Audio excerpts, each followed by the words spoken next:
morning, my dear police members and friends. For those people in the room who think they're here for a Moulin Rouge show, it's not now, so you're wrong. You may have to come back at another time, but we'll try to make it as spicy and exciting, and maybe on the dance floor we can add some Moulin Rouge flavors tonight as well. So here we are again. How fast another year has gone by. And just like in Baden-Württemberg last year, we're welcoming over 1,000 participants here. So despite our annual dose of disruption, I have to tell you, this time it was a 3-day strike in Belgium. And those of you who have been with us for many years know that every year we have something like that, but we're also used to much more than a 3-day strike, so we can handle it. And hey, today it is 26 November. The UN officially declared this day World Sustainable Transport Day to raise awareness about the importance of sustainable mobility for everyone, everywhere, and to recognize the vital role of safe, affordable, accessible and sustainable transport systems for economic growth, social welfare and international cooperation. So it sounds like there's no better place to celebrate this than here at POLIS in Utrecht. Indeed, it is my great pleasure to welcome you to the beautiful city of Utrecht, the city that has held the POLIS presidency over the past 2 years. And we couldn't be prouder of how Utrecht is leading the way in sustainable mobility and innovation, which are both at the core of the POLIS network. And what is even greater is that the two political leaders steering mobility in the right direction in Utrecht are women. And they're here to welcome you, of course, but let's first have a closer look at the city that we are in today.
Good morning, everyone. Welcome in Utrecht. And of course, a special welcome to our Ukrainian members, all the way from the city of Lviv this morning.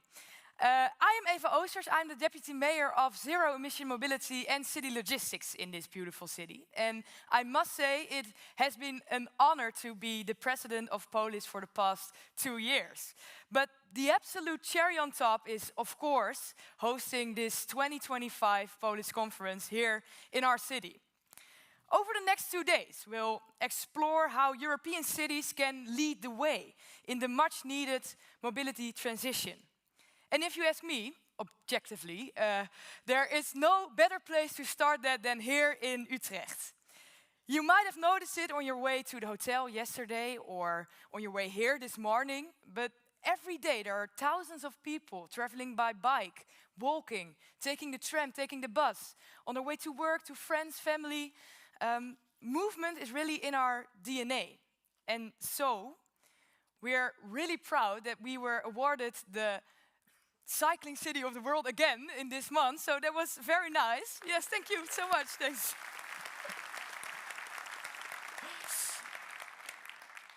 But it's not the number of bikes that makes it special. It's the idea behind it. And here in our city, we want everyone, young and older, to move freely, safely, and sustainably. And that's why we're so proud and so happy that you are all here today. City leaders, researchers, innovators, policymakers, we need you, we need each other as partners in shaping the mobility system of the future.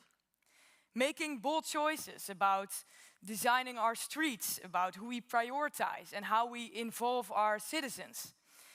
We can't do that on our own. I can't do that on my own.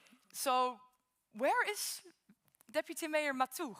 Senna, are you there? Is Senna here in the room, or Eva? Where? Over here. Oh, there she is. Oh, there she is. One loud applause for Senna Maatoug, please.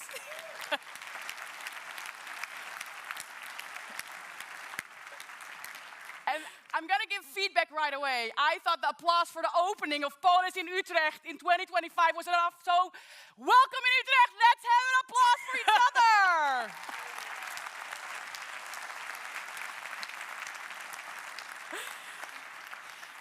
And Eva, I've been getting briefing about POLIS I've only been a vice mayor for a year. And since my first day, I've been getting briefings about how amazing this is. Apparently, POLIS was born in the year I was born, 89. Yes. There you go. And I am wondering, do we have someone here today in this sold-out POLIS conference that was there on the first conference in 89? Don't be shy. Put your hand up if you were there. No one. All newbies. Second question. Is there someone that's here for the first time? A first-time POLIS person. There's a lot. Yes. Oh, there we go. I'll remember you, because Eva, the reason I'm standing here, we are opening this amazing POLIS conference in a theater. And before you think these are politicians that trying to be actors, that's not the case. Because you guys are the stars. And that's very serious, because in Utrecht, we like to be proud about what we're doing, but it only happens when we go to the place of effort. And the place of effort only happens when people come together. People from the market. Who's from the market? Who's a private party here? There you go. We need them. Who is a public sector or a politician? Yes, we need you as well. Yeah. Who is from the scientific side? We need you as well. And before you thought you could lay down in the nice theater seats and thought, I'll sit down and listen to the presentation. No, no, no, no, no. The opening of POLIS 25 is about you, because at the end of the day and this week, we're going to go together to the place of effort and see, can we bring mobility and the challenge we have forward? So first question we have for you, and I'm going to start with a POLIS newbie. Why are you here today? So show me those hands again. Who's here for the first time?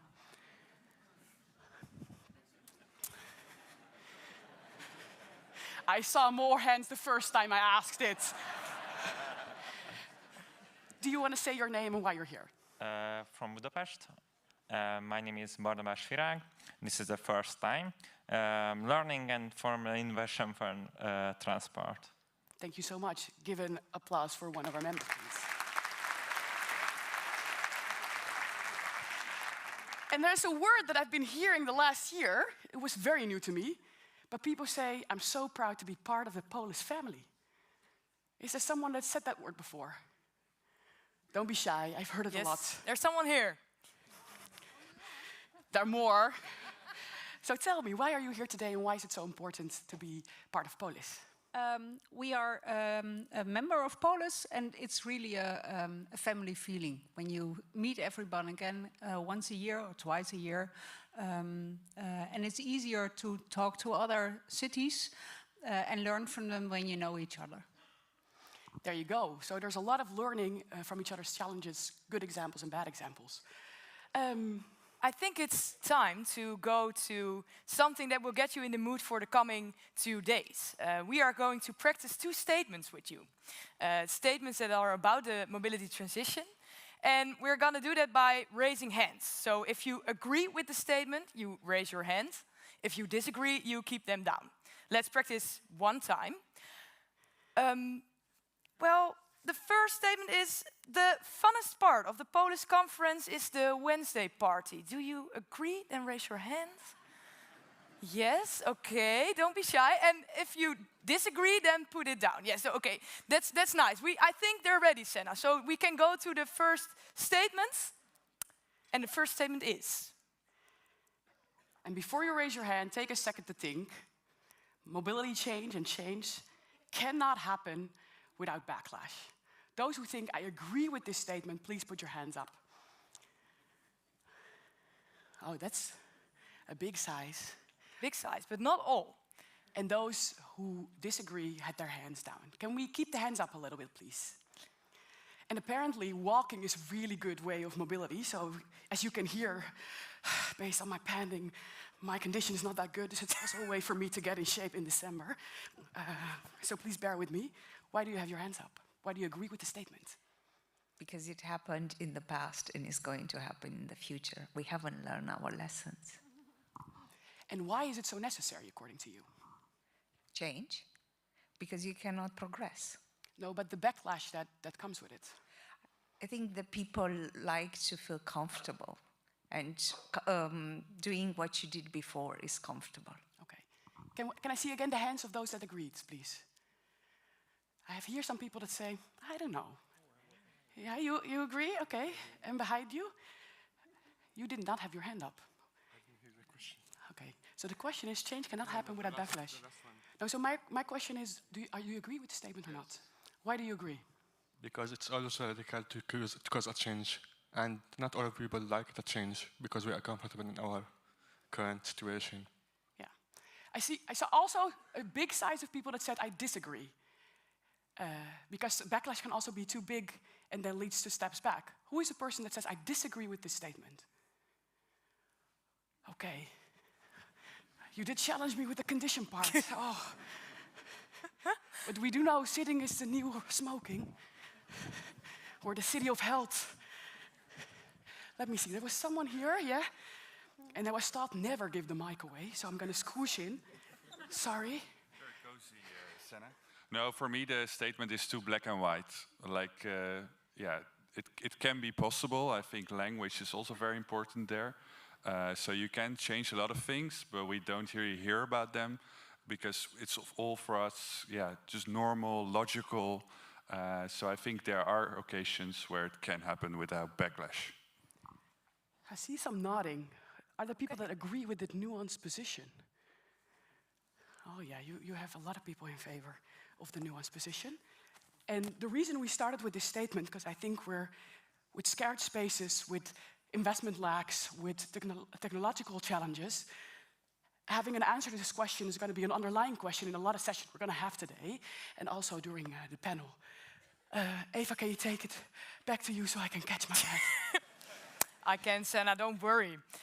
The next statement is, Europe loses the mobility market if it doesn't choose and invest properly. If you agree, raise your hand. If you disagree, keep it down. I see some hesitation in the room. I didn't expect it. I thought, well, maybe this one is going to be very clear, but okay. Senna, do you have something in your vision that you can ask about why I see a big block in the front. Yes.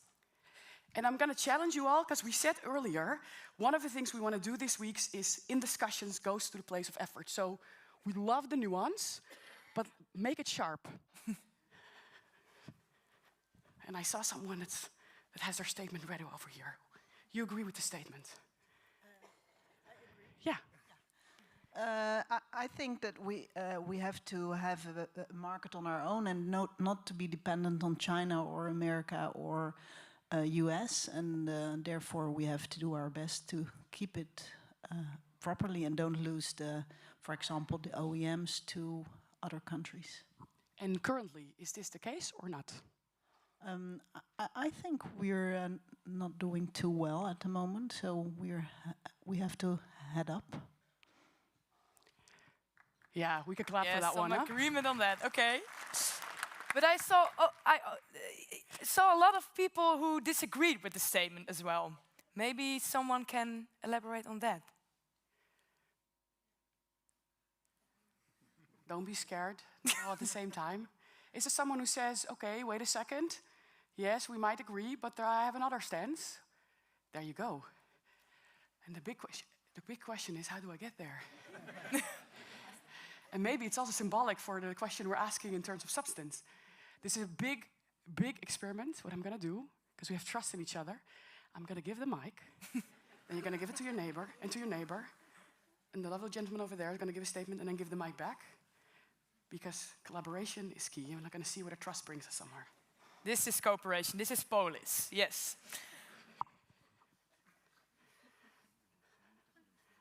Yes, that went well. Yeah. I think my main problem with the premise of this statement is that it assumes that mobility has to be a market. And I think a lot of what we want to do is not market-driven, it's not market-related. And that's why I can see that there are parts of what we do in which we will need the market, but there is a lot of, if you look at cycling and walking, there's hardly any market involved. So that's my main issue with the statement as it is here. All right. And I think that's a nice statement to conclude practicing statements with you for the coming days. And I hope you all are warmed up. It also shows that there's not a right or wrong answer, and that the insights of each other can help us maybe form ideas for our own cities and plans to make in them. So thank you very much for your energy. Yes, Eva. Oh, it's a really nice perspective from here. It is, yes. And oh, a wow. lot Everyone less looks walking so pretty. as well, yeah.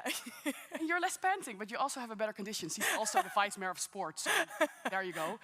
And yes, it's all fun and games, but we also have a very, very serious message for you. Because in this time, with all these challenges in our city, in our towns, in regional areas, we see mobility poverty, we see people not being able to go to A to B. Eva opened with a welcome to our Ukrainian members. So the challenges that lay ahead of us are very, very big. So coming together and having the honor to welcome you here in Utrecht, at the end of the day, is about the challenges we face, but also the people we do it for. So I went on a Sunday with this bad condition. I walked around and I asked them, there are all these amazing bobos coming to town. What is it you want to tell them? And it's also the message I want to give to you together with Eva. We come together to bring mobility forward, and you are the key in that. And this is the message of the people in Utrecht, and welcome again. Thank you very much.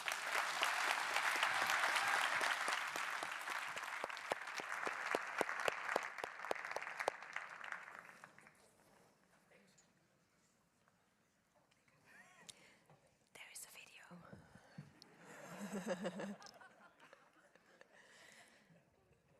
So this is the moment there should be a video seamlessly after they left the stage. If I could ask the technicians to play the second video. There you go.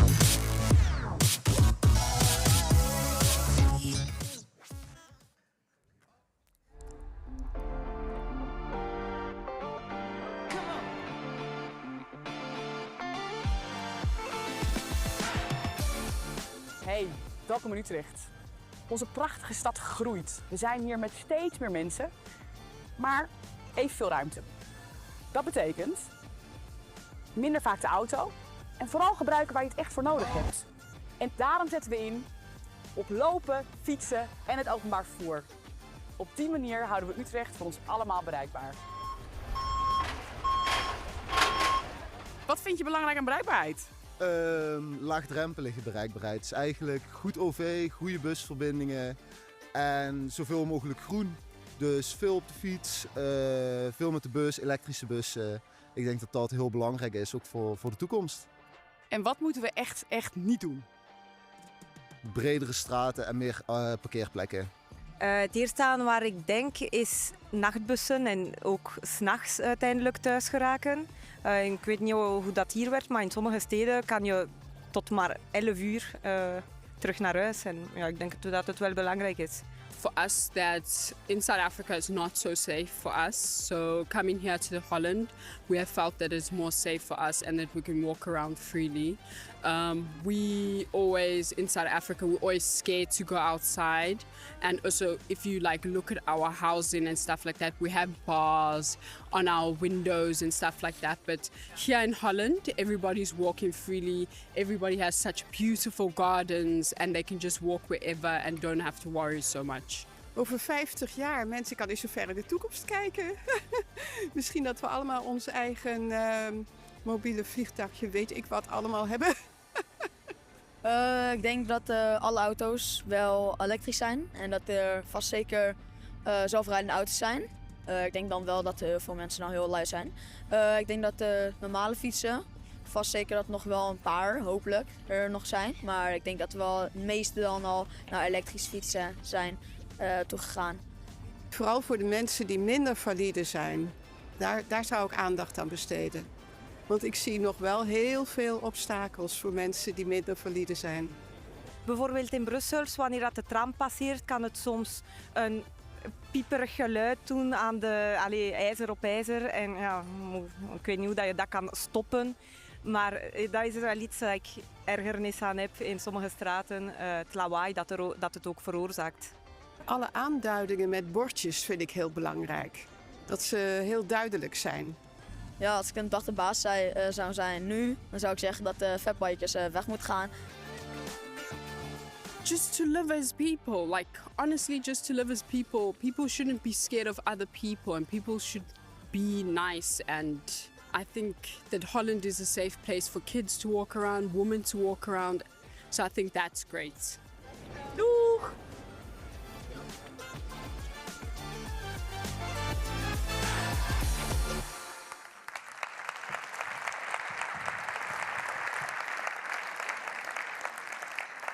Thank you so much, Senna and Eva, for this very warm and dynamic opening of the conference and your warm welcome to your beautiful city. I think that was really nice. Also nice to hear about your citizens, even a Belgian in the mix and a very smart little boy, if you ask me. So this conference would, of course, not have been possible without Utrecht as our host and president.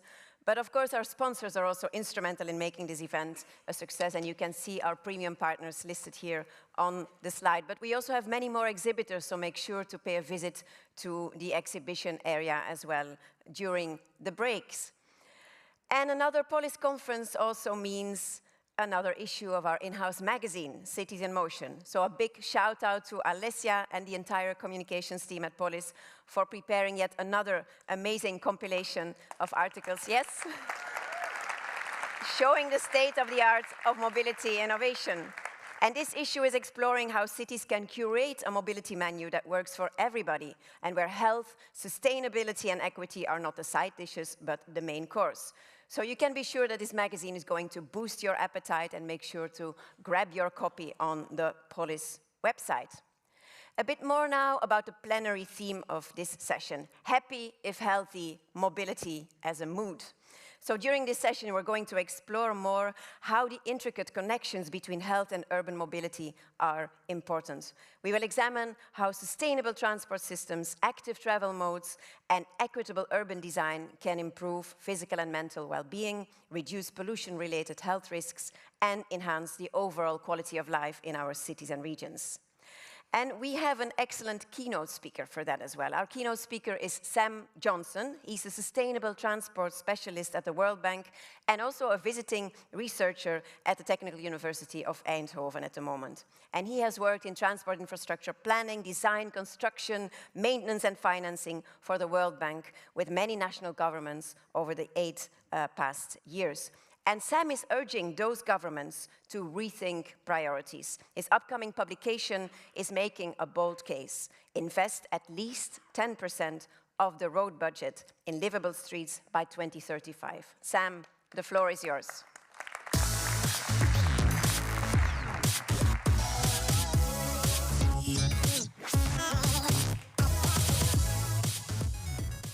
Thanks very much, Karen. And as you can see, it's been a little while since that photo was taken. But maybe I've aged from the work I've been doing with this that I'll talk about today. So yes, my name's Sam. I work for the World Bank. And I'm going to be sharing some personal reflections on today, UN Sustainable Transport Day, on what the upcoming UN Decade of Sustainable Transport could mean and how national governments and regional governments could get more involved in helping cities with the task of creating livable streets and spaces. So here we go. Starting first, the opportunity in front of us. So this may come as no surprise to the people in this room, but taking a global perspective, what we know is that we're actually globally on a path to more and more car-centric systems and dropping in the rates of public transport, walking and cycling. And this actually will cost governments more. The other thing that we know is that all around the world, more and more cities and towns are interested in this ideal of becoming a livable space. And we also know that in order to be a livable space, it's essential, as Utrecht puts on a masterclass to us, that we need to be a walkable and bikeable and a place that invites people not out of necessity, but out of joy and simple convenience to be active. But from the lens of national government and regional governments, they typically don't think of these streets in this manner. But I argue that actually we should be thinking about them as essential infrastructure worthy of investment from higher levels of government. Because investing in these streets is not just about those people that walk or cycle right now or in the future, it's an investment in the public good for all. And that's a perfect investment for government to put their money to. The other thing we know is that investing in enabling active mobility is one of the best bang for your buck transport investments around. And just some of the literature tells us that the return on investment is extraordinary and better than basically any other transport investment that you can make. And the literature is very consistent on this. But even that literature is open in saying that it is an incomplete account of the benefits and that there are many others that aren't taken into account in those cost-benefit analyses. So these extraordinary return on investments are actually most likely an underestimate of the true benefit.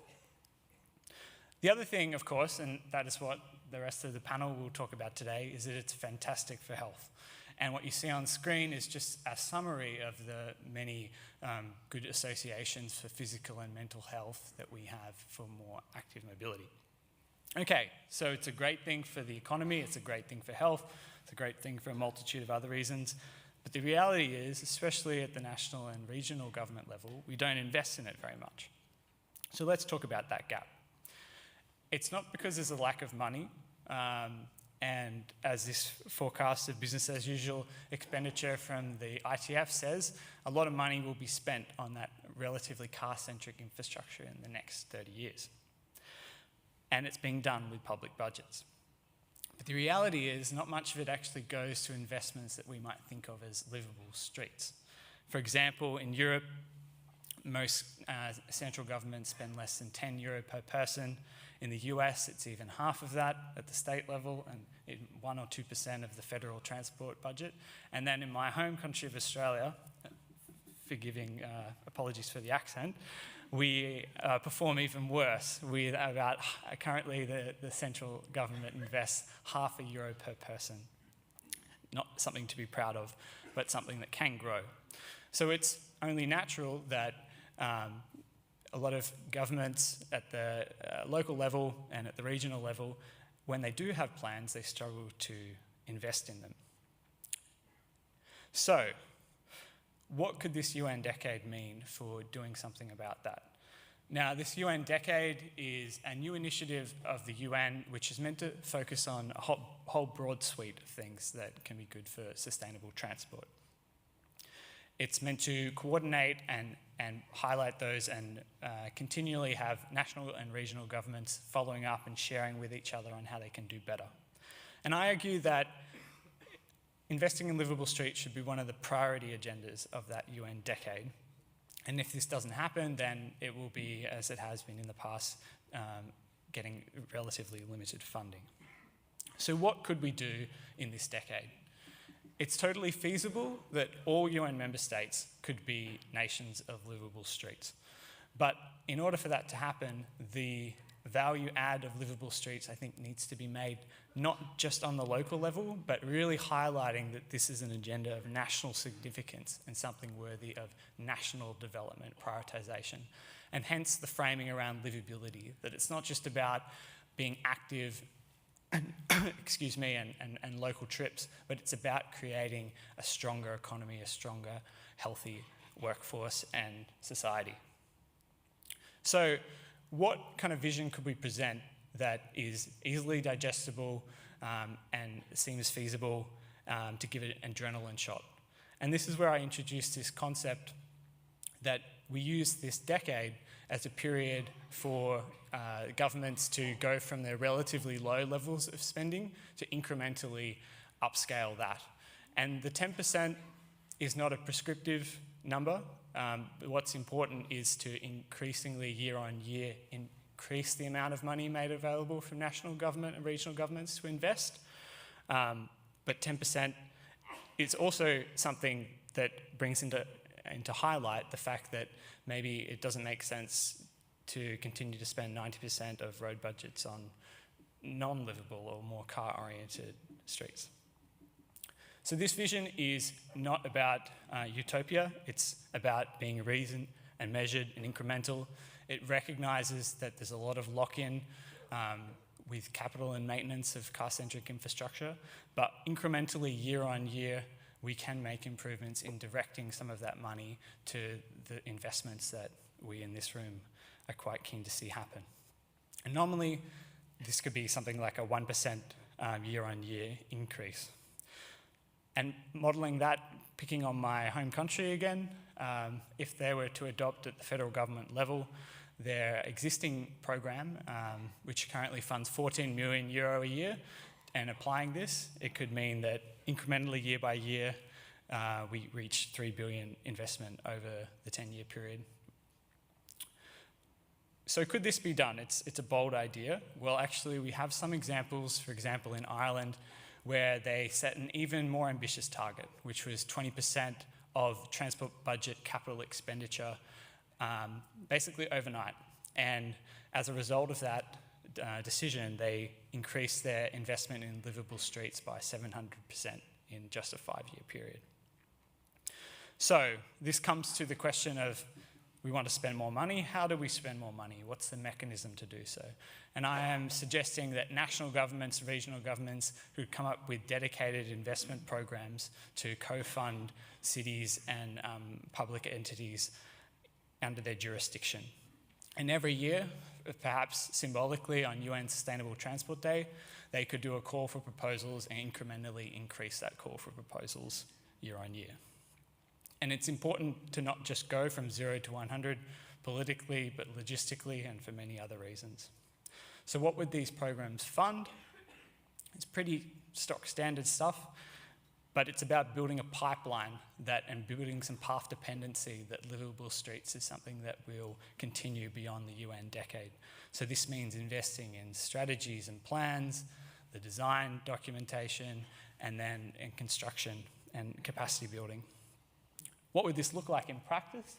And I give credit to Chris Bruntlet and Dutch Cycling Embassy for these beautiful photos, but it means things like bike paths, cycling parking facilities, walking and cycling bridges, bicycle streets, playgrounds and parks, school streets, shared streets, pedestrian zones, train station, bike parking, etc. We know that all of these investments have very good return on investment economically and a multitude of others. So who could apply for this funding? Well, importantly, I think, and the amount of co-funding could vary depending on the context, but there could be some buy-in from local government with the support coming from central and regional governments. And how would we pay for this? Well, it varies again from place to place. It could be reallocating existing road agency spending. It could mean adding new additional budget under the control of the program from the Treasury, or in the case, for example, with World Bank working with low and middle income countries, those ministries of finance and transport could reach out to us to help co-finance these initiatives. And this could happen in the form of something like you see here, where it could be a one-off program, or it could be a successive ongoing program of support to a livable streets program, just like we currently do with public transport investments. If this was applied, or if some governments were to adopt this consistent approach to investment, we could see billions of investments over the course of the decade. But importantly, politics. I think that my point here to emphasize is that this agenda is sometimes thought of as something associated with the left side of politics, but it doesn't necessarily need to be so, and it's critical actually that it becomes seen as a bipartisan agenda. And the reason why I think this can be more true than what we recognize is that these programs can appeal to a whole range of values that voters care about, and that we can position these programs to be something that's delivering on whatever is the political priority of the moment, be that cost of living, or be that climate action, or be that security and safety. It's all about positioning that to be something that delivers on it. And then importantly, compared to very expensive unit cost investments like rail lines and highway investments, the political and social benefit of a program like this is that it spreads the benefits over a large area, which is good for getting votes as well, if done in a well-quality way. So if any of this presentation has been of interest to you and you want to learn more, in 2 weeks I'll be releasing a short guidance document for national and regional governments if they wish to adopt programs like this in the UN decade, and you may wish to knock on the door of your national government and suggest that they do so. And let's see, hopefully in 10 years when we get together for POLIS again, there's been a whole lot more investment in livable streets, and I look forward to seeing you there. Thank you.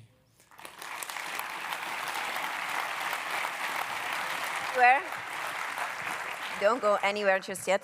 It would be great, of course, if we can convince our political leaders to do this. The national level, cities and regions, they're your allies, you can be sure of that, and for sure if they're POLIS members, which is the case for the National Transport Authority in Ireland. So shout out to our member in the room from Ireland. You're doing a great job, and hopefully the others will follow accordingly in the coming decade.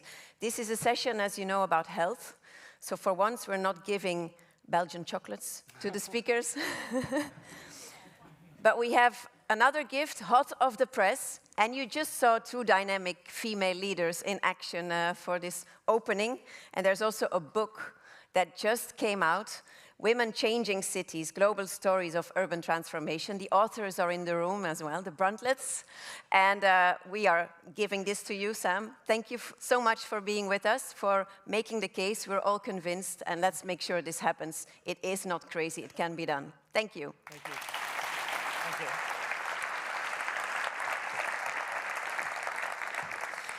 So we'll continue now with a panel discussion where we will dive a bit more deeply into the health topic and how it relates to our topic, mobility. So let me welcome to the stage Francesca Raccioppi, the head of office of the WHO European Centre for Environment and Health, Anne Stauffer, deputy director of the Health and Environment Alliance, Christian Horemans, expert international affairs of the Landsbond van Onafhankelijke Ziekenfondsen, Raoul Schmidt, and play a jingle, it's so quiet otherwise while they're coming on stage. Raoul Schmidt-Lamontagne, Deputy Mayor for Climate, Environment and Mobility of the city of Heidelberg, and again our Deputy Mayor from the city of Utrecht here, Senna Maatoug, in charge of energy, climate and mobility. Welcome.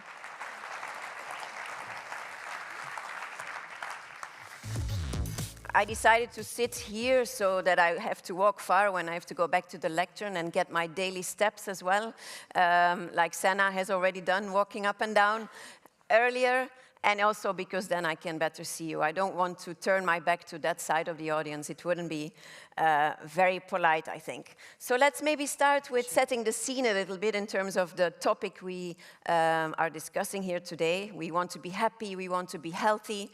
how can we do that through mobility, or how can we address the negative externalities linked to transport? And there are many, as we all know. So maybe let's start with you, Anne. You are working for an alliance that has health and environment in its name. Why should we be talking about health when we are talking about transport? Convince us. I'll do my best. First of all, thank you very much for this invite, and great to be here. Wow, and this in this audience, and really congratulations that you're actually opening with this topic on talking more about the links between health and transport systems, because I actually think, not only because my organization focuses on that, but I think that really we cannot be talking enough about the health links to the transport infrastructure, to the transport behaviors, and to the patterns, because they are really intrinsically linked, as you already said in your intro, Karen, and also as we heard from some earlier. And they health and transport is very much linked, both in a positive and in a negative way. And I want to start with the negative here and talk a bit more in detail about the pollution aspects of our current transport system, the climate change aspects, and also then the physical inactivity aspects. And we can really say from also all the evidence that we have, and I know you also here in this room have a lot of the experience, that transport is very much a key risk factor for health, for both adults and children, and actually a key risk factor for all chronic disease. So we're talking here cardiovascular disease, we are talking respiratory disease, we're talking also dementia, we're talking mental health. It really impacts the range of health conditions that we're seeing, and this is why health should be very much a focus. And why is that? Because as we also heard earlier, unfortunately, we still live in very, car-centric cities or car-centric infrastructure. It's slowly but surely changing, but it is still very much that we have to consider when we look at health. And these health impacts not only lead to a lot of individual suffering, but they're also a major cost factor. The diseases I was talking about really, I mean, they are the leading causes of death. They also, cause high costs in a healthcare system, and we'll hear more about this on this panel. So quickly, going to pollution, air pollution and noise pollution as a key problem in transport. We know that air pollution is the key at the top environmental risk factor for health. The transport sector as a key emitter of not only nitrogen oxides, nitrogen dioxides, but also particulate matter, and that we have seen some decreasing trends, but the contribution that the sector is making is still too high. Also, as the mobility is changing. For particulate matter, we have seen reductions in the exhaust coming, but then we have, with the electrification, we actually have an increase in the brake wear, in the tire wear. So it is a continuous and persistent problem. With noise as well, we find that noise is always a bit the forgotten topic here, but it is very much a factor in actually over 20 million people in the EU being highly annoyed, over around 7 million people who really have their sleep seriously disturbed by noise, and that then increases, blood pressure, all these things.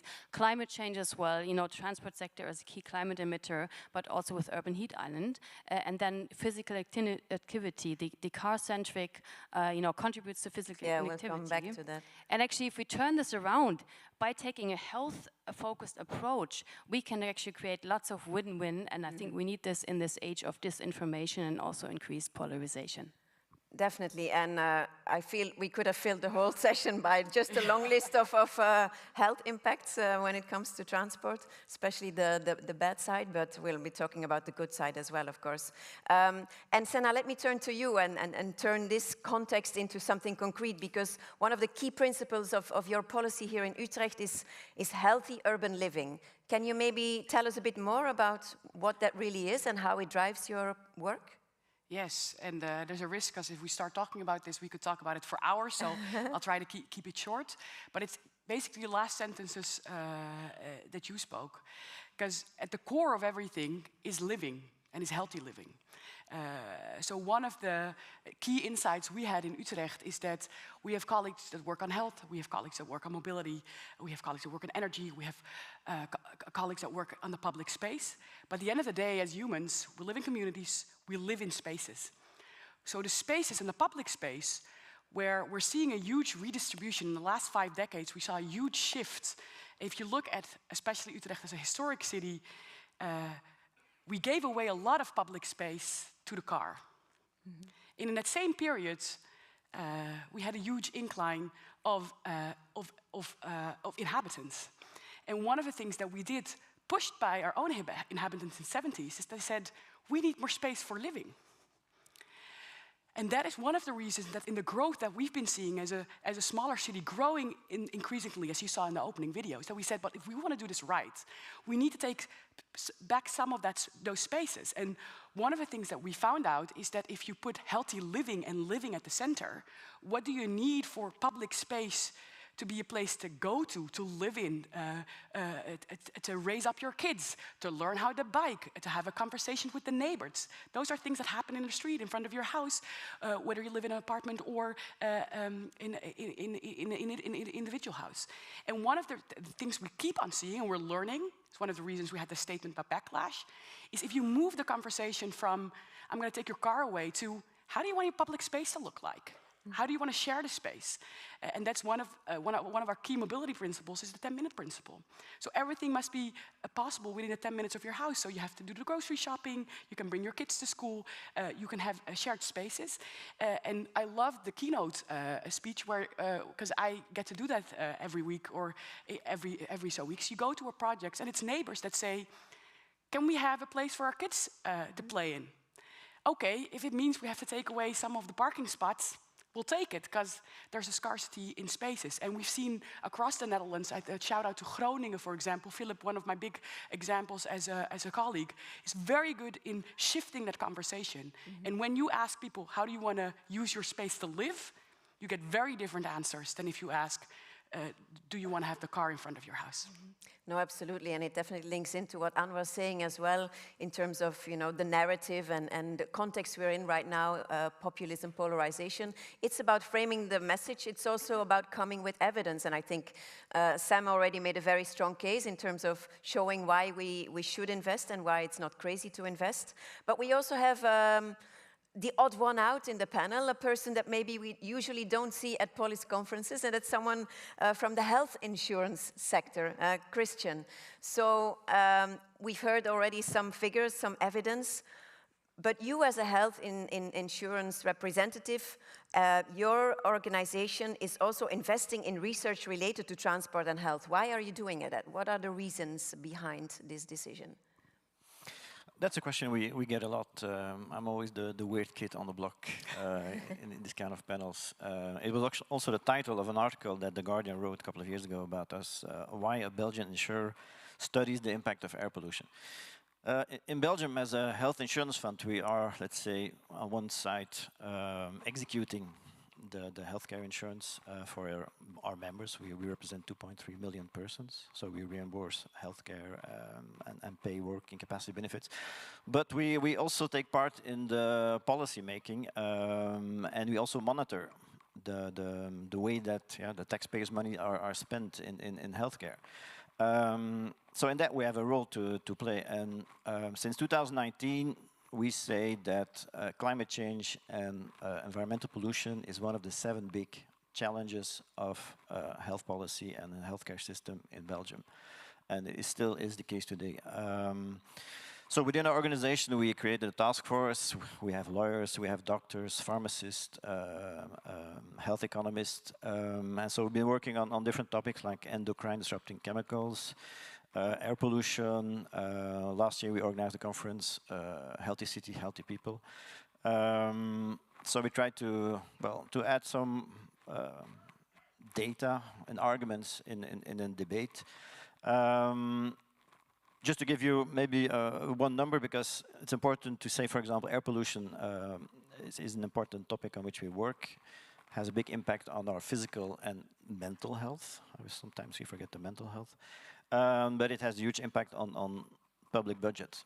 And so our role as health insurance is also to keep an eye on that. Just to give you a figure, the World Bank spoke before, but they had an interesting report on the global health cost of particle matter, so the fine particles that are in the air, also in this hall.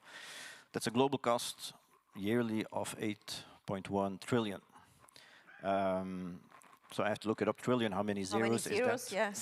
That's 12 zeros. That's a lot of money. You can do you can build a lot of livable streets with that budget and do something about transport. So that's why we study air pollution. We study the impact on low emission zones, and maybe later on I can say something more about. You have doctors prescribing active travel already instead of pills? Well, it sounded like the start of a bad joke, maybe, but today people are thinking about how can we get people more outside in green zones, because we know that green zones are also important for mental health. Next to the fact that you have a physical effort, there's also the mental issue of spending time in a green zone. So today there are more and more people talking about, maybe doctors should help to promote, to get people outside. Yeah. Let's hope that during this 3-day strike that we have in Belgium, everybody got on the bike instead of in the car, because public transport is not working, but we'll see the numbers afterwards. Yeah, indeed. Maybe. I heard Strike about Belgium, quite big traffic jams going on at the moment, but that should be the response, that we get into micromobility rather than into the car when public transport is on strike. But anyway, let's see at how we can tackle the problem. I think that the problem is abundantly clear now. What are the solutions? Let's talk a bit more about that. And we have another city next to Utrecht in our panel, which is actually doing very well as well. Raoul, you represent the city of Heidelberg, and you have a very long tradition of compact, human-scale urban design, but also ambitious climate goals. So how are you using those characteristics, let's say, as a strength to make sustainable mobility cleaner, but also healthier and happier? Yeah, as we know, everything connects with everything. So I'm going to start with what we're doing right now is we are making a new SUMP. Actually, we call it the Climate Protection Mobility Plan. It's about focusing on not the old planning principles, higher, faster, larger, but we are trying to focus on relocating the space we have. So what we're doing basically is we are trying to get less major roads for car traffic and focusing on relocating those streets, bringing them back for more active travel possibilities, and also what Sam Johnson said, making them more livable streets. And what we're hoping, of course, is that we get more people onto bikes. I mean, we still see that people are going in their car, driving to the gym, making leg workout, and then going back on the car to work or to their home. We say, let's bring them on the bike and make their leg workout on the roads. So that's what we're focusing on right now. And even though we are doing good, we have a model shift in private mobility. About 38% use the bicycle, 33% walk by foot, and only 17% by car, which is pretty good. But if I look at Utrecht, I know we still have a long way to go. And and then one of our main strategies, of our main keys, main elements of the new SUMP is our new cycling strategy, which was actually developed by a Dutch office, Mobicon. Maybe they're here. They are. And focus a lot on like the Dutch planning principles, which are not very well known in Germany, which are not only about safety and being fast on a bike, but also on comfort, directness, coherence, and things like that. So I think we're bringing a new element into the German bicycle planning. And then on the other hand, we are a very active member of the association of, now I need to read it off because we don't have a catchy name like Dutch Cycling Embassy. We have, in Germany it's called the Association of Bicycle and Pedestrian Friendly Municipalities. What's the acronym? Which is, I'm not going to repeat it because I'm going to hassle it up. But what's interesting is that their main new topic is health. And actually what we're working on right now is cooperations with health insurance companies, because in Germany we have a bonus system. If you do activities, you get a bonus on your health insurance fees. And what we're trying to do right now is bring cycling activities into the bonus program of the insurance companies. So we actually get a fee or some kind of provision for using the bicycle instead of the car, which is, I think, an interesting topic, and we should focus on in whole Europe. Great examples of both cities. Let's zoom out a bit and look at the world.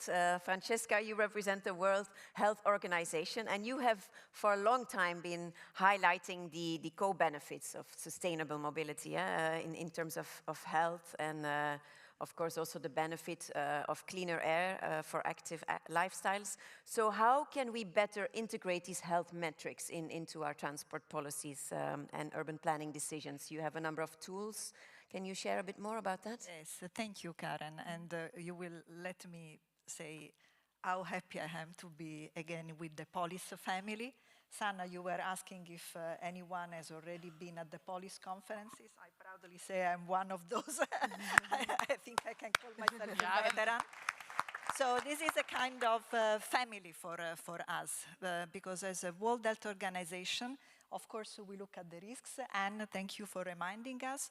But as a public health people know, there are two sides of the coin. One is the prevention.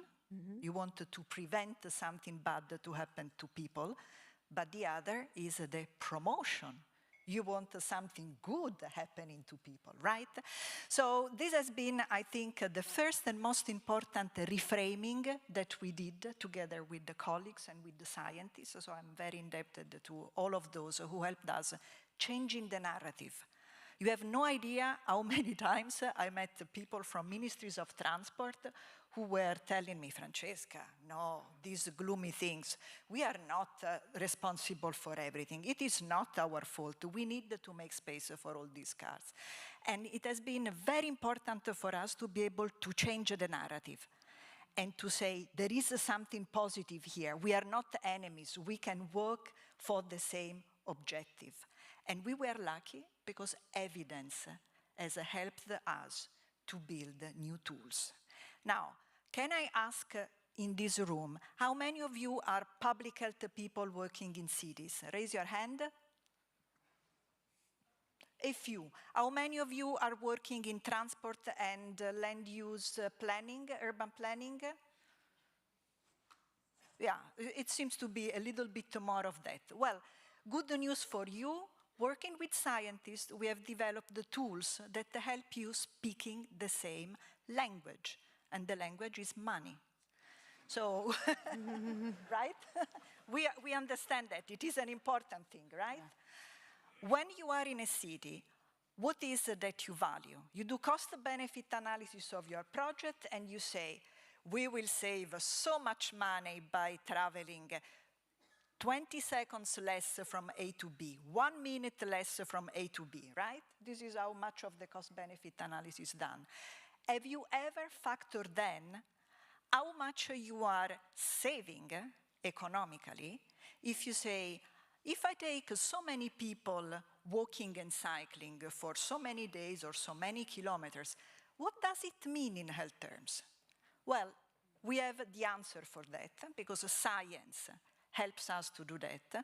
And with WHO and a number of colleagues, we have been developing a nice tool that you can integrate in the tools that you are using in cities to take this forward. But there is much more than that. These are tools. You plug in your tool in your toolbox, but what you need much more is the capacity to advocate and to show the benefits, to show that it is an investment worth making. And this is where I think we really have the next challenge. So I'm very relaxed on the scientific side. We have the numbers. We are consolidating the numbers. UBD policy, some of these projects now are modeling thousands of cities in Europe consistently that tell us you will be much better off investing into cycling and walking than not. Because remember, if you made in your 30s, 86% of the deaths, of our deaths, we will die because of a non-communicable disease, right? This will be the main cause of death for most people in this room. And non-communicable diseases can be prevented. And cycling and walking is the magic pill for that. And I'm not joking, because World Health Organization, you know, we have guidelines on how much physical activity you need. And we say at least 150 minutes per week of moderate intensity physical activity. Does it sound familiar? It is exactly the amount of reasonable daily commuting you can do walking and cycling. So we do have the prescription and we can act on that. But perhaps we need to forget the health benefit when we are speaking. I mean, I cannot forget because it is my responsibility to provide the good evidence, right?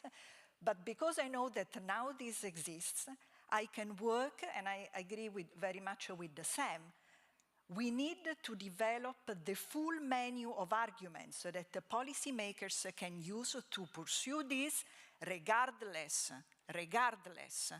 of political narratives in the place. Everybody can find a good, compelling reason to promote this. And I will be happy for health. You will be happy for other reasons. And everybody will be happy for quality of life. Everybody happy, that's what we want. Great, passionate case for health and for investing in active travel. No further excuse. You policymakers out there, you know what to do. You have the tools. WHA has the tools for you to also make your case and come with compelling arguments. Talking about compelling arguments, and you are involved also in a European project where you're looking at, I think, 1,000 cities and also trying to build a good pool of evidence in terms of why it is important to invest in urban policies that reduce air pollution and boost health and so on. Can you share some insights maybe from that project? Sure, I'm happy to. So this project is called UBD Policy, so estimating the urban burden of disease for policy making. It's an EU-funded research project, and it's coordinated by ICE Global, the Barcelona Institute for Global Health, and he is pleased to be one of the partners in this project to focus specifically on stakeholder engagement and communication. And indeed, this project, the aim of the project, or the starting point, is very much the understanding that we need to have a better evidence base for the city level for, number one, how these different environmental stressors, so air pollution, noise, lack of urban green, but also inequalities, social inequalities, and how they impact health at the city level. But then also, if you want, number two, or secondly, in cities across Europe, policymakers have initiated a range of measures. We heard about walking and cycling earlier, and you're all wondering, well, what are actually the benefits? I mean, we can talk about it, we can say it's beneficial for health, but how many premature deaths can we avoid? How many cardiovascular disease, heart disease, all these things, and this is what this project aims to generate evidence on. And also, Francesca, as you were saying, the money argument is so important. So this is also about being able to put a price tag then on these benefits. And we have some case study cities in that. Warsaw is one of them, Brussels, Sofia, where we're going to dig deeper. And actually, he conducted some stakeholder engagement workshops, because we also realized that it's important to not only have the number, have the evidence, but then to see how you communicate this best, both within the city administration, but then also with the residents. And saying this especially because, we were talking about backlash, we were talking about disinformation is such a huge problem, and we see this especially in the case of low emission and zero emission city zones, where we've seen campaigns, and last week I hosted a virtual workshop where we heard from the city of Warsaw how how really challenging it was there on establishing their zero emission zone, and how much it was a campaign driven in social media that made it really challenging when actually the benefits of such a decision are clear. And I think in view of that, we need to have the evidence, but we also need to have really the involvement of city residents, and taking a health framing can increase the buy-in of city residents. Yeah, you were mentioning low emission zones, and actually we have many of our cities who are implementing such zones, and the impact I think is indeed clear, and at the same time they become the subject of culture wars and the backlash that we were talking about in the opening is very much there, because they're not on the carrot side, but they're on the stick side of the spectrum, which is something that political leaders have to deal with as well. But Christian, you've done a study around zero emission zones or low emission zones. Can you maybe share some figures in terms of the significant impact they do have despite all the backlash and despite the fact it's good for the health of the people themselves? Yeah, sure. Maybe just give you an idea of air pollution or air quality in Belgium. We did a study in 2023 where we looked at the concentration of air pollution, particle matter, in 20,000 neighborhoods. And we looked, where do our members live? We have 2.3 million members. And we saw that only 1.5% of our members live in a neighborhood that respect the guidelines of the WHO for air quality. So that means that 98.5% breathe air pollution of a high level. We also saw that if you live in a neighborhood where air pollution has a high concentration, you go more often to the doctor. There's a very strong correlation between the presence of air pollution neighborhood and GP visit. And we also calculate, well, imagine all Belgians would live in a neighborhood with a low concentration of air pollution. Well, then the society would save an amount of 43 million euros a year just on GP visits. So we're not talking about asthma medication or emergency care. Sorry to interrupt, but that's the solution to our Belgian debt then. Well, without joking, I mean, this year, the coming year, Belgian healthcare has to save almost €1 billion. And we try to make the case, if you invest in fighting air pollution or making the cities livable, that's also prevention that will reduce cost. But let's come back to the low emission zones. So yes, we made a study. As you know, in Belgium, we have three low emission zones, Ghent, Antwerp and Brussels. And so we compared them with 17 other cities in Belgium we don't have a low emission zone. During our study, we decided not to use Ghent because there the low emission zone is too recent, and so the data would not be enough representative. So it's a study we did together with colleagues from Heel and Belgian universities. What are the four main findings?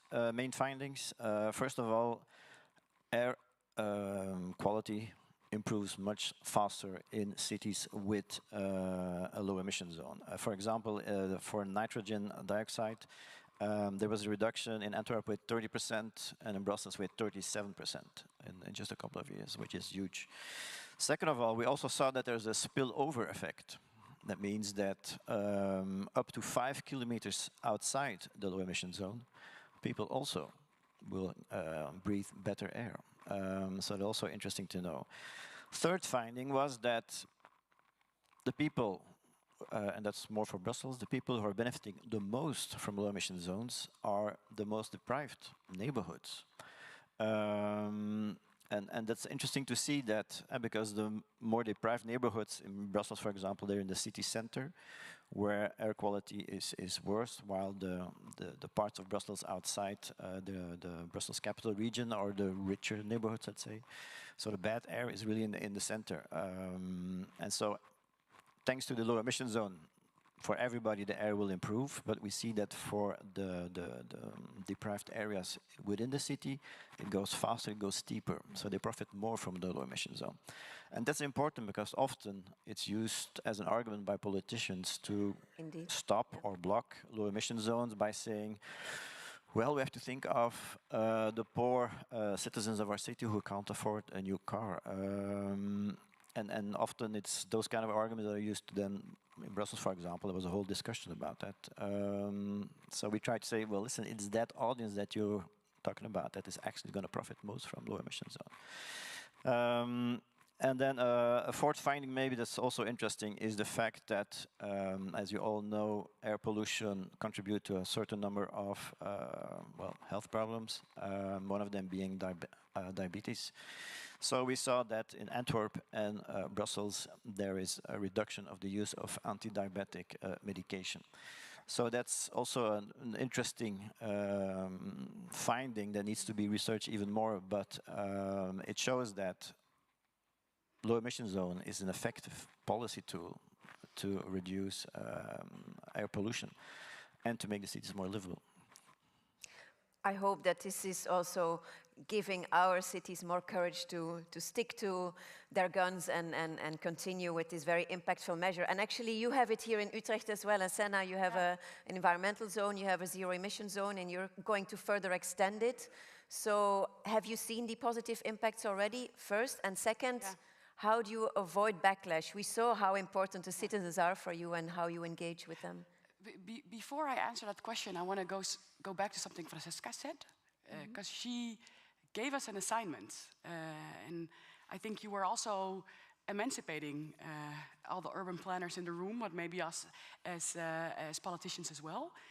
I've now been doing this job almost for a year. And I must say, when I started, the sentence, yeah, but these are like soft values, would come once in a while. And if you look at cost-benefit analysis and the science of it, and like you said, I'm confident on the science, I did not expect in 2024 to find certain kids getting asthma, consequences of social returns. We have a lot of positive externalities, but a lot of negative externalities not being part of the return of investment. So therefore, when you have the hardcore policy debate, also on the national level, these are things that are not included while we have the way to include them in the metric. Politics is about choosing. Choose whatever you want, and luckily we are with a big range of political families also in the POLIS family. But to have the information on the table when we have the metrics to be explicit about the cost and the benefits and externalities both sides is really, really important. And I wanted to say something because you were saying it to us, that message was received, and I want to add something else to the urban planners. I think too often we forget the people it is about. So before we can calculate it, it's the mother that knocks on our door and says, my kid has asthma. It has everything to do with the pollution. It is people living in houses close to the railroad say, these noises are doing something and I'm having all these threats. Talk to the doctors, talk to the social workers. They will tell you the evidence before we have it in our scientific reports. And now the literature is coming in noise, sound, what it's doing to your psyche, what it's doing included with our mobile telephone use. And it's a part of the driver of the increase of people that end up stopping with working. These are things we know, and it is our job to put it together. And we don't have excuses anymore to say, but that is of the colleagues of health, and I'm doing mobility. It is our responsibility to care for the people that tell us these things have to do with each other. The link to your question, because that's a shout out to Eva Oosters, because that's her job, and she's doing amazingly. Here in Utrecht, we say two things: zero emissions. We want to be a responsible partner, and also to all companies that are saying, what should we do to be very, very predictable? And that has also been our message to the national level. Eva has been doing this with the ministry level throughout the years.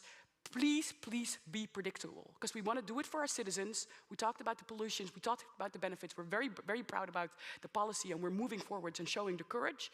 But our message is also be predictable so everyone can play their role. And that's what we try to do here in Utrecht. And Eva Oosters, give her a shout out again, because I'm telling her job, and that's what we keep on doing. But this predictability is indeed important, because the story about the zero emission zones in the Netherlands, for example, where you had been working as cities towards the launch, which was I think last year or this year, and you had buy-in from the sector as well, from the industry, because they knew the course, they knew where to go, and then the national government was stepping down, and still you decided to go forward. So that's also a big shout out to all the Dutch cities in the room, that despite the misalignment with the national level, you stayed on track together with the private sector as well, because it's another struggle that we are facing today, that sometimes the national level is not on board. And a big shout out also to the private market, because they Absolutely. said, we can do it, we're capable of doing Yeah. it, but tell us what to do and when, and give us the right circumstances. And that coalition together was very necessary, together with some cities really holding hands. And did I say Eva Oosters is amazing? And then I give the floor back to you. Do you have some other success stories, Francesca, maybe, or compelling data where you've seen how sustainable mobility choices have directly translated into these public health benefits? Well, we are in a place that is showing us what kind of transformation can happen, right? So I think that over the last 20 years, we have seen a lot of transformation, an exciting one. Everybody has been speaking of the 15 minutes cities, and to me, the most exciting thing is to see change happening where people thought, no, this is too complicated, it will not happen. So if you think of the transformation of Paris in 10 years, it is unbelievable. And I'm not now spotting Paris, okay, everybody is familiar with that example. But it has been, again, an example of pursuing a policy for a long time and sustainably across many, many years, because you need the time for these transformations to happen. What I think is really super exciting to witness is the fact that more and more it is transport, it is policymakers, it is insurers who are looking at this data and at the health impacts and how they can be factored in and monetized to, again, change the policy and flip the coin. You were speaking about the low emission zones, right? And the fact that they require investments and they require acceptance. But what people forget is that there is also a huge cost of inaction. So don't think that doing nothing will result in nothing. It is completely wrong. You will continue to pay the hefty price of inaction, and that is trillions of euros. On the other side, and I will give you an example from the Dutch. A few years ago, here in the Netherlands, they used the HEAT, some researchers, it was a research study. And what they found, it was just that because of the level of cycling that the Dutch people were having some 15 years ago, they could attribute to that 6 months of longer life expectancy for the Dutch people because of cycling. So even if by doing nothing, there was a positive effect in doing that. So and it's not the milk, it's the cycling. It's the cycling, perhaps. So I think all of this should work as a great encouragement to us. And I have a buzzword for all of us, and it is monitor. Monitor, and the third time, monitor.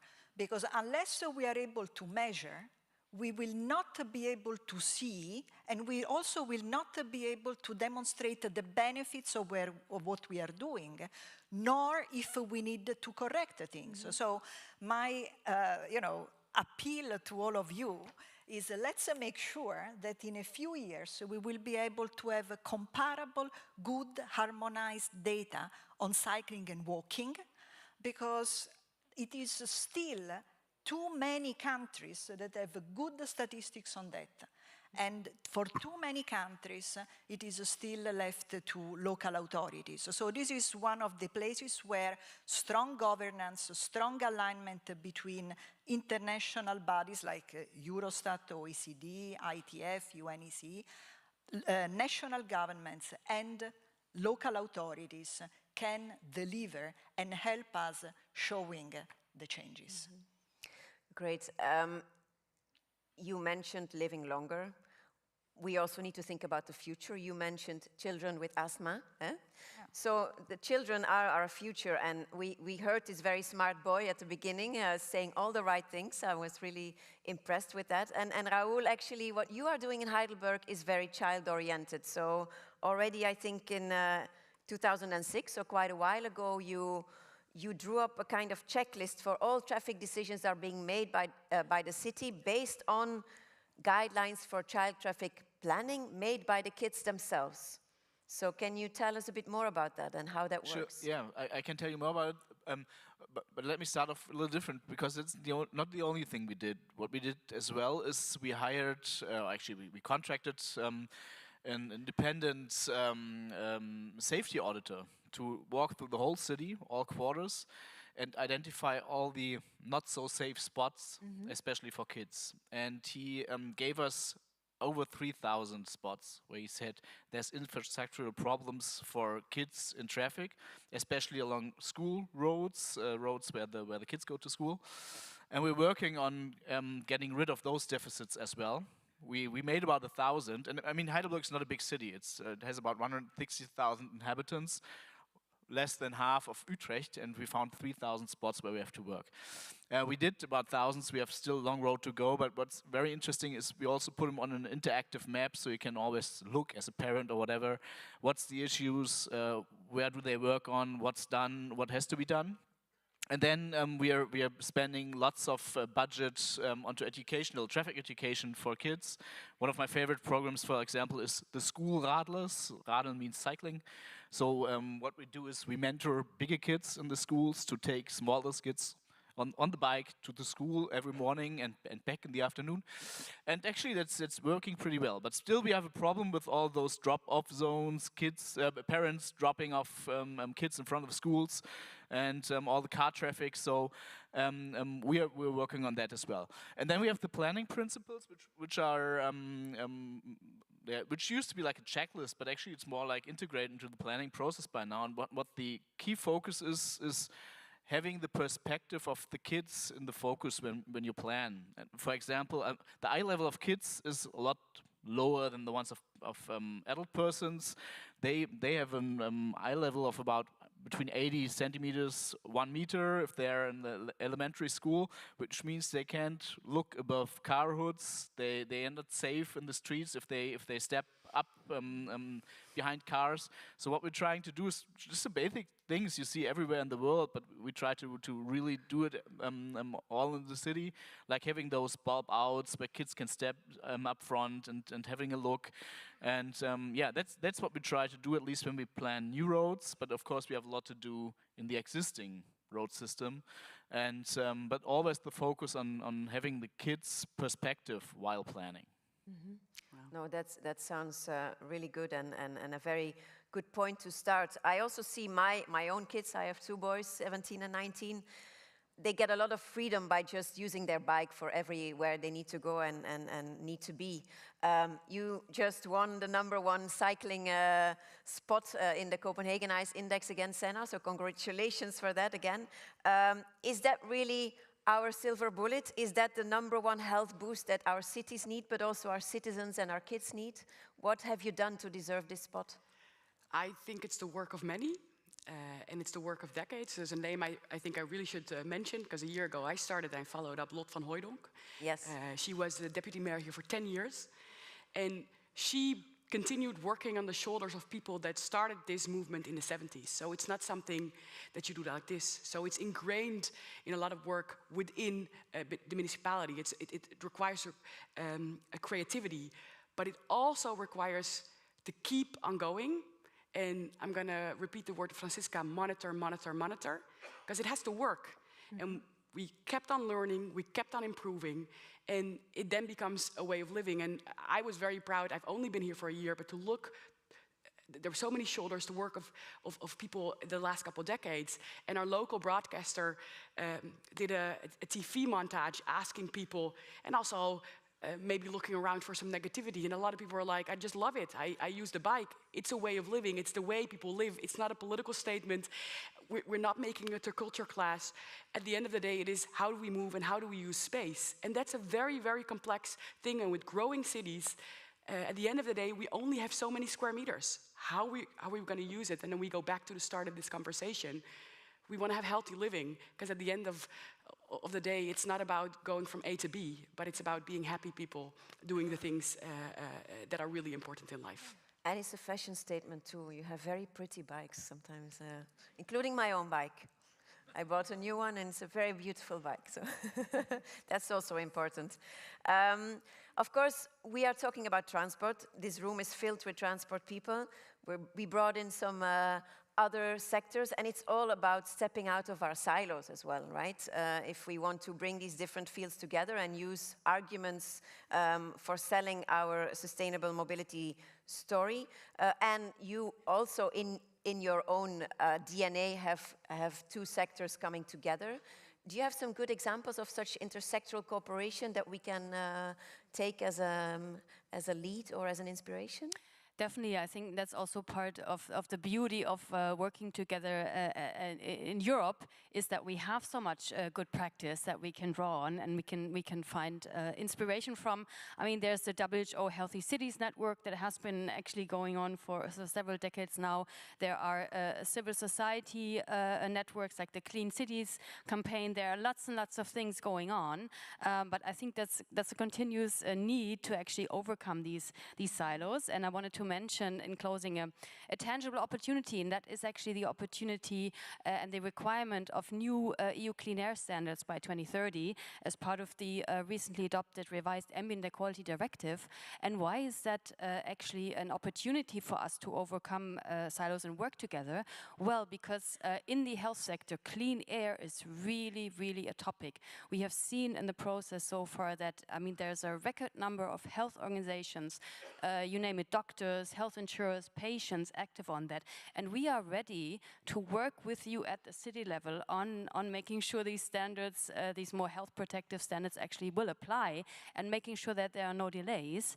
And I think these clean air standards are also very much the opportunity to advance towards livable cities, because, you know, it's clear that cities will have to take additional measures, and the transport sector, sustainable transport, is really an opportunity to further that and to work together. So please don't hesitate to approach me and others here, because we do want to work together, and I think we have a lot to gain if we highlight really the tangible benefits to everyone's health. Can we work as well with you, Christian? Do you see yourself get involved in urban policy making from your perspective and your background? Absolutely, I think we already are, and you see that the health community is last year is really waking up and to be more vocal on health issues related to pollution, especially air pollution. For example, in this year, as you know, in Brussels, normally there was planned to have next phase of the low emission zone. Brussels Parliament decided, no, we're going to postpone it a bit.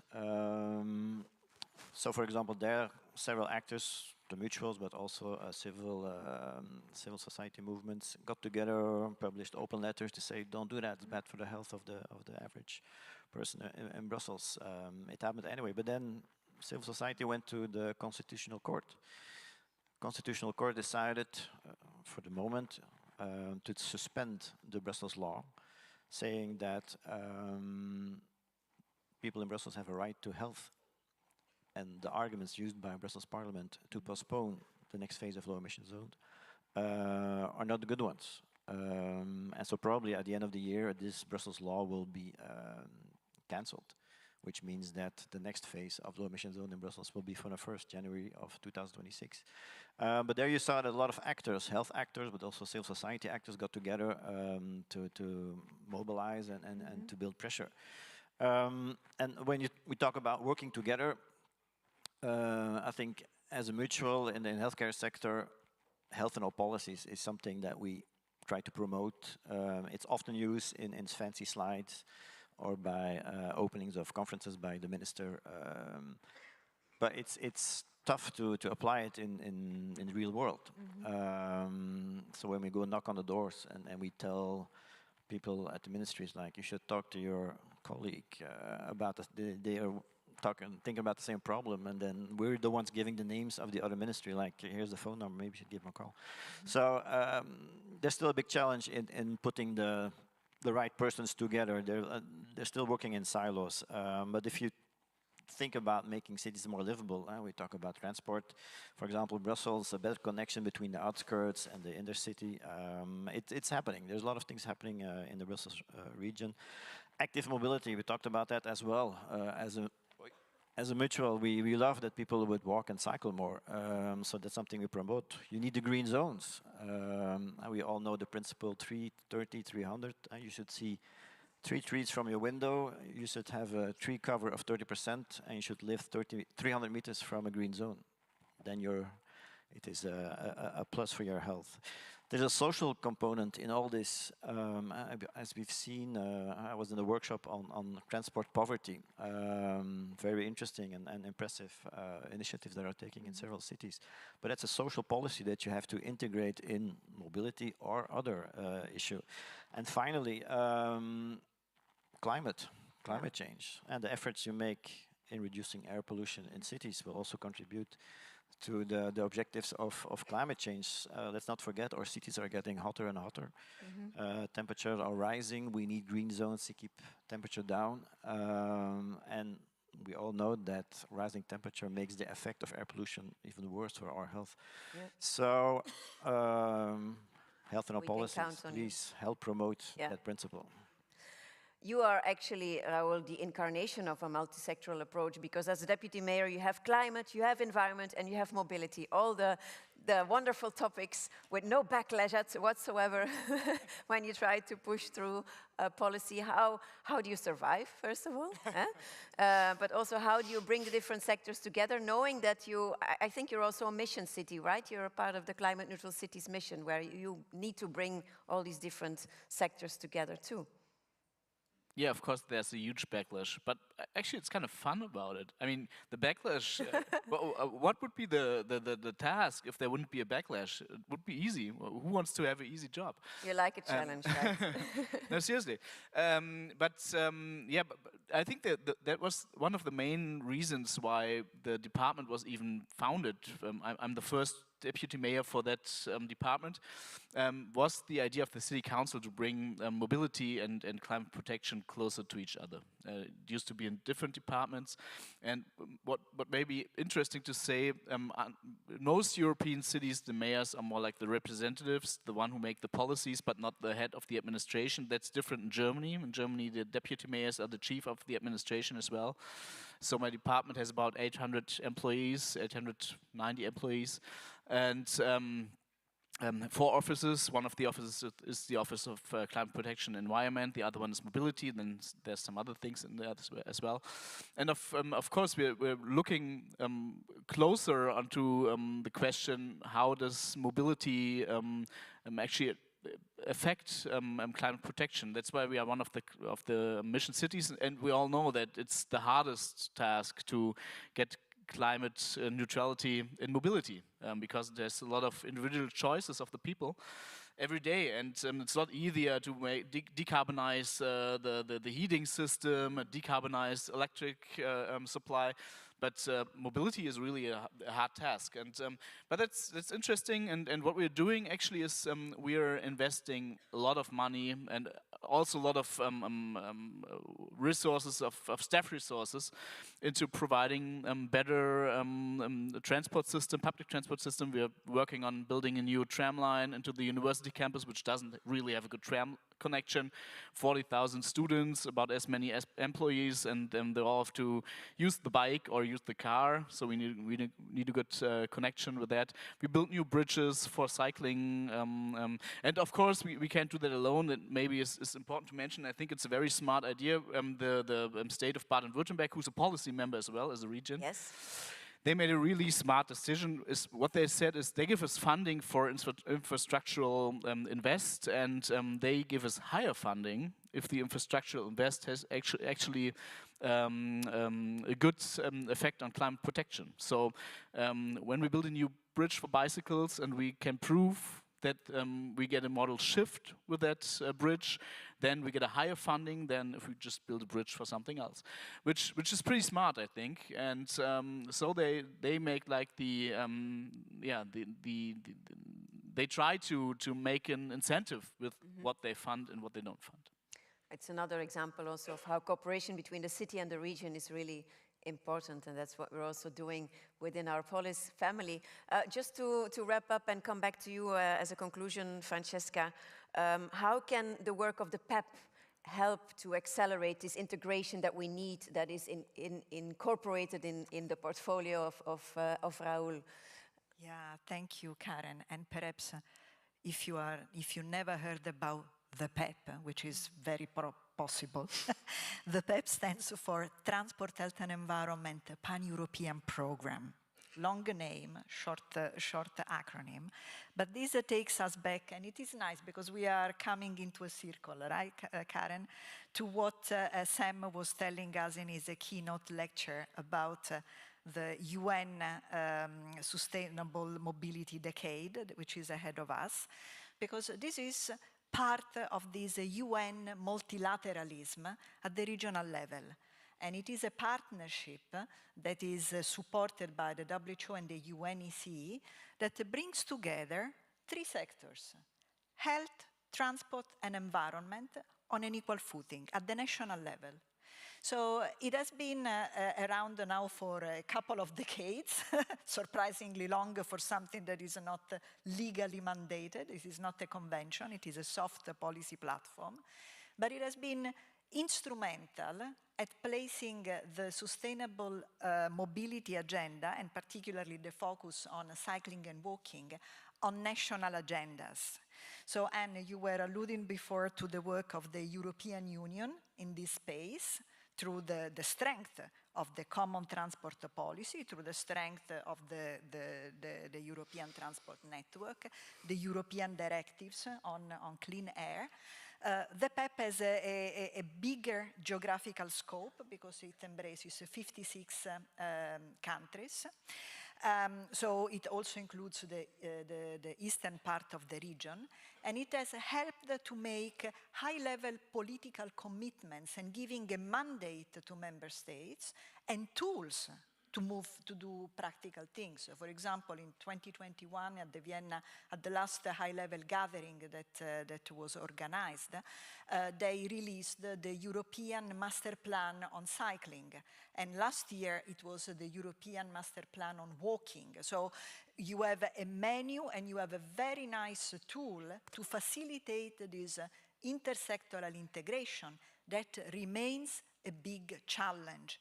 The challenge that we face is one of governance in this area, because it is, you know, still now I happen to come to situations, to meetings where you get a national delegation and you realize that it is the first time that someone from the Ministry of Health is sitting next to someone from the Ministry of Transport or Ministry of Environment from the same country.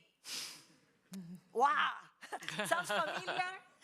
At city level, perhaps in some cities may happen maybe exactly the case. So we are trying to break these silos. We are trying to make sure that someone who works in a ministry perhaps has the business card of a colleague working in another ministry, and perhaps they could do something together in this space. And there are tools for them to do that. So I do hope that throughout the decade there continue to be this movement. The cities are part of it, and actually I wish to congratulate the Netherlands. Gets lots of praise today because we are also spearheading together with Austria a partnership on the promotion of cycling and walking that basically brings together member states who have an interest in this topic to come together and work, learn from each other, look at the practices, and so on. So there is a hope, there is a backlash, and I want to end on a positive note on that. Yes. If there is a backlash, perhaps it's because this field is no longer fringe. Perhaps it is because in this field we are starting to see measurable change, and of course, the backlash that we see is the fear of the change that is happening, the hesitance, the reluctance to change things.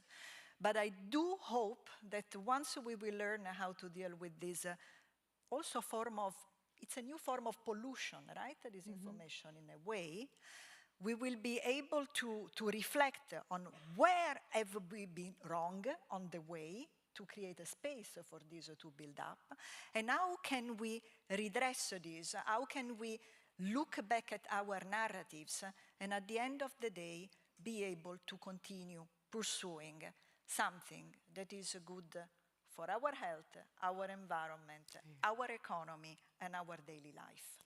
That sounds like the perfect wrap-up of this debate. Please join me in thanking the panelists. Don't go anywhere. Stay with me on stage. Thank you so much for your insights. You will get your book as well in a minute. Before I let you go for lunch, just a couple of things. Make sure that during this extended lunch break of 1.5 hours, you also have a closer look at the exhibitors, and there will be some pitches as well, not bitches, pitches from exhibitors sharing their latest solutions with you that you can also use as tools to improve your policies. And then we will go to the afternoon program, so another 2 rounds of parallel sessions for you to dive more deeply into practice and look at what is happening around Europe and beyond. And in between, you will have a break. And for those of you in the room who are a city or a region and are not yet a POLIS member, shame on you. But please join the Get to Know POLIS session during that coffee break, and we can be friends and bring you into our family. And then, of course, we will have our great conference dinner tonight, this year sponsored by Bolt, and after that, our iconic POLIS party. And guess what? Utrecht became a member of POLIS in 1999. So tonight we're gonna party like it's... Exactly. Enjoy the POLIS conference.